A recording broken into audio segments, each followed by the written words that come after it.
Oui, Chaf Aleph Shvat. Donc, non pas comme je l'ai dit hier, on continue le Pérek Raf Gimel, le 23e Pérek du Tanya. On a expliqué l'importance des mitzvot. On a expliqué que en accomplissant les mitzvot, eh bien, nous-mêmes, nous nous servons de notre corps pour faire la volonté d'Akadosh Baruch Hu. Et forcément, quand on fait ça, eh bien, il y a une union entre nous et Hachem. C'est exactement comme dans la vie, quand on accomplit, quand on réalise les volontés d'une personne, eh bien, à ce moment-là, ça crée un rapprochement entre les deux personnes.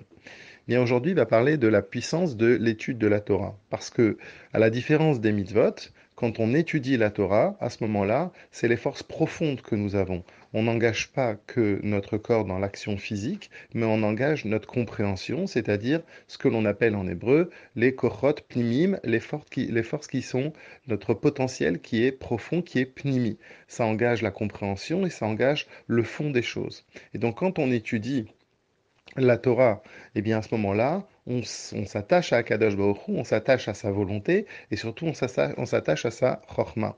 On peut donner un exemple par rapport à ça. Imaginons qu'un roi veuille construire un palais magnifique avec des milliards de petits détails, etc. Et pour cela, il écrit un livre et dans ce livre-là, ça montre toute sa puissance d'intelligence, toute sa chorma et ça montre les petits détails, comment chaque chose s'imbrique l'une dans l'autre que même des gens qui sont experts n'auraient même pas pensé. Donc à ce moment-là, le roi donc donne ce livre qui explique exactement dans les moindres détails comment construire ce magnifique palais.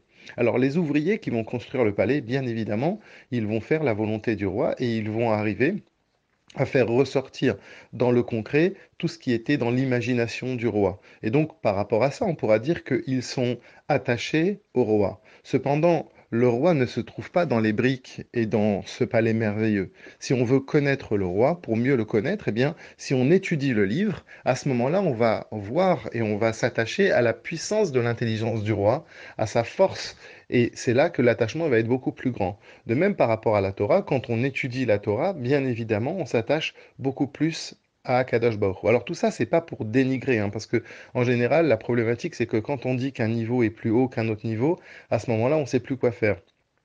Quand on fait les mitzvot, on est bien évidemment très attaché à Akadosh Baruch Hu et on accomplit quelque chose au contraire et c'est vraiment magnifique. Ce qu'on veut dire par là, c'est que ça n'empêche pas qu'il y a un niveau encore plus haut. C'est exactement comme dans un couple.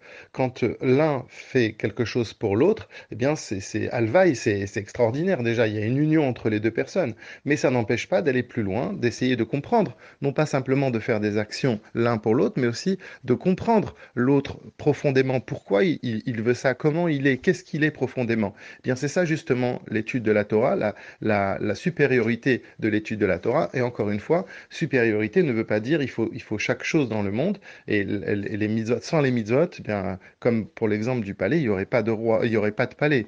Donc, il faut bien évidemment les mitzvot. Et quand on fait les mitzvot, on est profondément attaché à Kadosh Baruch Hu.